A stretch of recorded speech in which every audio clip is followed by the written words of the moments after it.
works with the thumbnail because everything is like literally right around Yeah. them, and you can see for perspective how large it is. Huh. And it also makes it feel approachable. It's like, oh, tiny, like I could fit this. Like I have a studio apartment, but I could still buy this stuff. And so it kind of removes a Mm. limiter and makes people say, oh, like, I could probably take any of these. I also like tiny because it's not price oriented, and we do like premium Ooh, products in the true. studio. Like we want to talk about stuff that like is some of the best of the best, and oftentimes that means that we can't make videos that are like about a specific budget range unless that's like explicitly planned and we're really rigorous about it. But tiny is one of those things where it's like it implies that it's very accessible without putting us in a position where the audience is expecting something that we Oh wow. didn't deliver on in that. Yeah, I find that interesting. The way you combine stuff and then it led to this banger. And finally, basically, there's the road from 0 to 1 million subs. You did a post where there's like 4 main things, right? If you can talk about it a bit more. Like 1 was pick a value prop. 2 is combine 2 genres. 3 is your product is trust, and 4 your process is your strategy. If you could talk about that. First and foremost, we needed to better understand why people were watching the studio channel.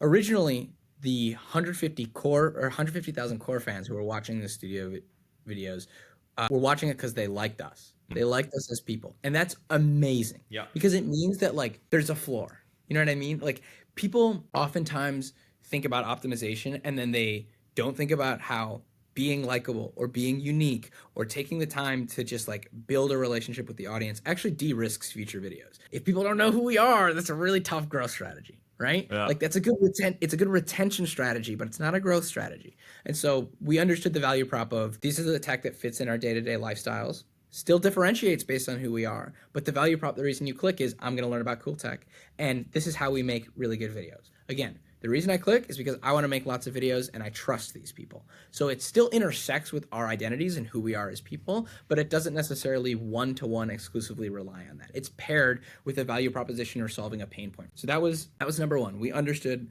what our value proposition was. What was the second one? I can't remember. Yeah. Combine 2 genres. Derek Thompson has a great book called Hitmakers, where he talks about like different sort of classical pieces or like different like reasons that things became cultural institutions. The most iconic example is Star Wars.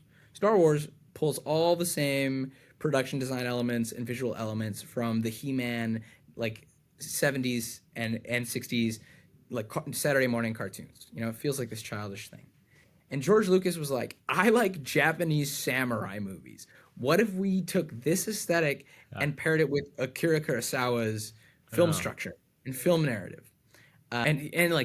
And that combination led to a cultural icon. Same strategy applies to YouTube. Love Mythical. I like Dropout. I think what Smosh has done is fantastic.